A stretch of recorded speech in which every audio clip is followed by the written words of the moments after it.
What if this whole time it's not you? What if this whole time you've been feeling all scattered, all out of sorts, or things in your life aren't progressing as you feel like they should, and you're always blaming you like, oh my gosh, why isn't this happening for me? Why isn't that happening? But it's not you. So I have a theory, and my theory is, if you had a plant, would you blame it for wilting? Would you blame it for its petals falling off and getting all brown and getting all crazy and starting to rot at the root? No, you wouldn't. The first thing you would do is check its soil. You would see if maybe it has some little bug infection or some sort of fungus is growing. And then if it wasn't that, you would check to see if it's getting enough sunlight.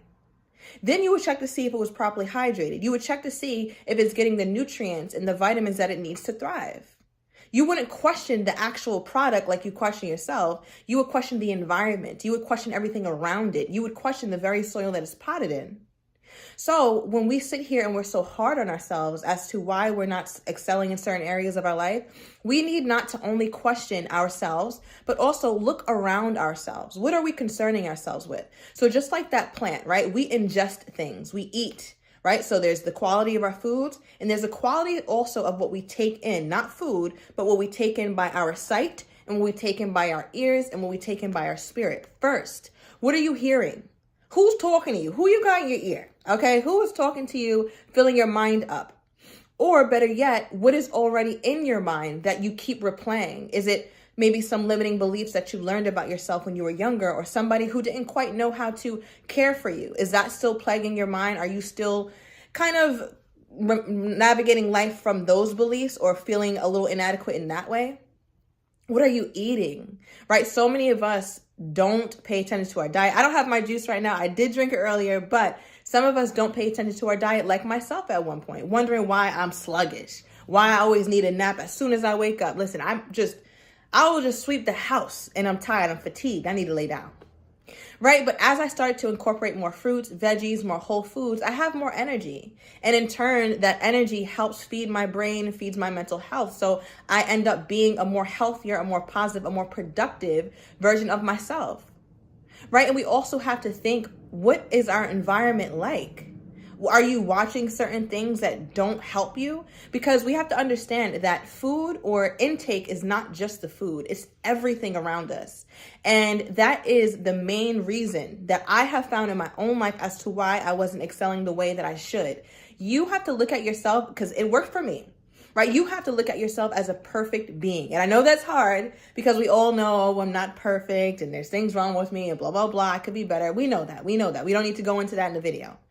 But let's just say for a second, let's take the focus off you, right? Let's widen our aperture and look at everything that makes us up.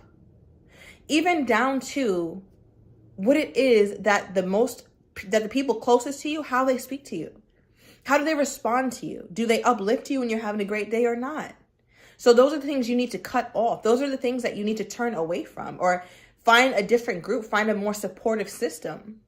Right? And if you're waking up and you're drinking high sugar things, or you're eating a lot of breads and carbs, I mean, look it up. I'm no expert, but I've done a little bit of reading, right? It's available to us all on Google, right? And those things really suck our energy out. Why do you think everybody's tired? Heart disease is high in America, diabetes, cancers, all type of issues that ail, especially us as Black women. So we can't be around here eating like everybody else, like we're not the main group who suffers from things that we eat. And we have to also understand how it affects our mental health. So you're over here bashing yourself, or you're over here feeling like, oh my gosh, I'm not my best self and what's wrong with me? Nothing's wrong with you. Okay, whether you're a man or you're a woman, there is nothing wrong with you. It is everything around you. It is your environment. So here's a challenge for you. I'm going to give you some action items that I want you to take seriously when you close this video. Because one thing about this channel is that we take these words seriously and we apply them to our lives, because we're all looking for betterment. So the first thing I want you to do is take a little journal, and I want you to write down, what the hell are you eating? Okay, if that journal is showing chitlins and pig snout or whatever it is that people really like love to indulge in, and don't get it wrong, because I'm a recovering crab leg girly. I will have crab legs as often as I breathe. I will have crab legs as often as possible, but I kind of stopped. I haven't had them in maybe like a month, which is big for me. So all that butter, all that Old Bay, it's just not helpful. So I want you to know, Or I want you to make yourself aware of, what is your diet like? What's happening in the diet? What are we eating? How is your pH? Is it throwing it off? Us as women, we know what's going on down there in our lady parts, and that is a good telltale sign of how healthy our body is, because we have secretions, right? And those secretions, they shouldn't be painful. They shouldn't smell. They should not be something that burns or hurts. Those are things that could tell us how our internal health is going. So don't ignore that. I want you to also, second, I want you to monitor, what are you watching? What are you listening to? Are you on the shade room too much? Are you watching things that deplete you, or are you self-loathing? Are you mindlessly scrolling to where you see other beautiful women, people in happy relationships? Because we all know social media is kind of real and kind of not. Are you comparing yourself to that? Right? Because we have to look at how we feel when we're looking at and taking in information. If you feel like you're self-loathing, or you get into a mode of comparison, stop. Just stop. Or you follow pages or look at pages that reflect who you are or what you'd like to be in a way that doesn't stir up envy. Right? Because we can work on that. Those are the things that we can work on over time. But initially, as we're in our healing phase, transitioning from that beautiful flower that is an environment that is unhealthy, as we transition from that to something more healthy, we want to keep in mind doing the most basic things, right? That don't trigger us. Later on, we can fine tune, get down to the nitty gritty. But right now, we just need to repot. Okay, so if you are watching things and you feel like you're self-loathing, stop watching it. Stop listening to it. Right now, your spirit, right? Your spirit. How are you feeding your spirit? Me personally, I'm very big on meditation. I'm very big on prayer. I don't care what it is you believe in, but as long as you believe in something higher than you, something greater than you, and you believe in the greater good, then you're cool with me. So if you're meditating or if you're praying, that could be very helpful. For me personally, it's always been very difficult for me to quiet and still my mind, because I'm prone to anxiety, and I'm working on rewording things because I don't want to claim anxiousness, but I can't lie and act like I don't have a deep history with it. So I've learned to still myself, quiet my mind, and meditation has been so helpful, and I'm still rather new. So if you want to know more about my meditative journey, let me know. I would love to fill you guys in on that whole situation and how it's going for me, but it's been very helpful. I'm still very new. It's been almost maybe 2.5, 3 weeks, but I'm noticing differences already.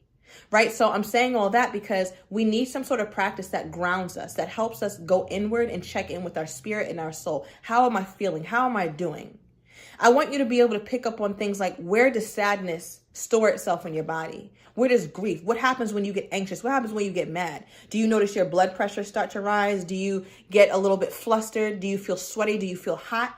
All these things help us understand more about our body, because all we need to do is collect information, because we are a beautiful and delicate flower that needs specific kind of intention, specific kind of nutrients, in a specific kind of environment that helps us thrive. And if you watch this channel, if you subscribe to this channel, first of all, shout out to all my new subscribers. I'm so excited. If you've subscribed to this channel, just know that this is all about holistic healing. We cater to the whole person over here. All right, we're not going to be talking about relationships without talking about mental health. We're not going to talk about mental health without talking about the spirit. And I'm damn sure not going to leave out the diet. Okay, especially sitting up here as a melanated woman, we already know our diet sometimes is not the best. So heavy on the diet aspect as well. So those are the things that I want you to write down. And I want you to ask yourself where you're at versus where you can be, or how can you make the small improvements? Because what we're not going to do for 2025, which is something that I really need us to leave alone in 2024, man or female, whoever's looking at this, us looking at ourselves as the sole problem in our life, we're not doing that. That is self-defeating behavior. And that is behavior that does not help us or encourage us to grow and become who we're supposed to be, if we continue to look at ourselves and bash ourselves for where we are and where we're not. Let's take a look at what we've created, right? But just because I'm in a poor environment doesn't mean that that poor environment is a true reflection of who I know I am deep down inside. So we're not going to conflate the two. Right? You are a beautiful being that needs to be in a beautiful environment to help you thrive. And it starts with your mental health. What are you ingesting mentally? What are you ingesting emotionally, spiritually, and nutritionally or physically? All right. So I'm going to leave it here. You have homework, and let me know down below, what kind of practices do you have right now? Because I'm really looking for more. I always want to add some things to my arsenal, because sometimes meditation don't work. Okay. Sometimes my mind is just a little too, need for meditation and woosah to calm me down. I need something else. So let me know down below what gets you present, what gets you grounded, what gets you out of your head, as I'm still working on that. And let me know if you found this video helpful. If you did, please subscribe. We are going up. We're going to hit 1,000 subscribers, then 50K, then 100K. But first, let's get to that 1,000 milestone. All right. So I will be seeing you guys tomorrow, and have a good night.